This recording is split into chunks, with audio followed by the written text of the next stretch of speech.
What's the dumbest thing you've ever heard someone say with absolute confidence? 1. That scientists were dumb for changing their opinion when new facts presented themselves. 2.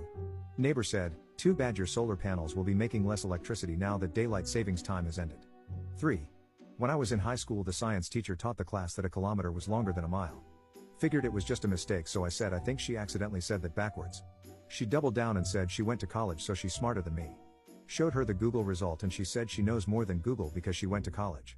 Tried to reason it with her and said, so you know how when you're driving your car has a kilometer per hour and a mile per hour, and the kilometer per hour number is higher than the mile per hour at the same speed? Doesn't that imply that the kilometer per hour is a smaller distance since you travel more of them per hour? No, the kilometer per hour is higher because it's longer, so you need to drive more of them to go the same speed. The next day she told me she looked it up at home and I was right, but she never corrected the class and for the rest of the year continued to tell them that a kilometer was longer than a mile, and everybody believed her. 4. At a petting zoo. Child, pointing at animal, what's that? Mom, it's a deer, you can tell by the ears. It was a kangaroo. 5. I once had to convince a 32-year-old that we're floating in space. He thought we were sat on some kind of stand or something, I don't even know.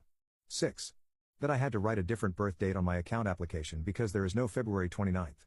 7. My cousin thought Australia, we're in England, is at least 2 days in front of us, so thought he could travel, watch the cricket and call home to tell us the results and bet without losing. Took nearly an hour to explain his errors and the 24-hour clock. 8. When NASA said they had found signs of water on Mars, my friend literally thought it was actual signs saying, water this way. 9.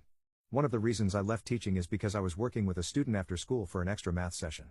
He told me that half of 50 is 0. I thought I had misheard him, so I asked him to repeat it and he said, half of 50 is 0, right? I corrected him and moved on. Later, in the teacher's lounge, another math teacher told me, I know exactly what he did. He split the number in half vertically. Half of 50 is 5 and the other half is 0. That was when I knew I had to leave teaching for a while. There was no way I was able to think like that and I felt like I could not help my students anymore. 10. That non-identical twins were called nocturnal twins, and caused an 18-month-long pregnancy.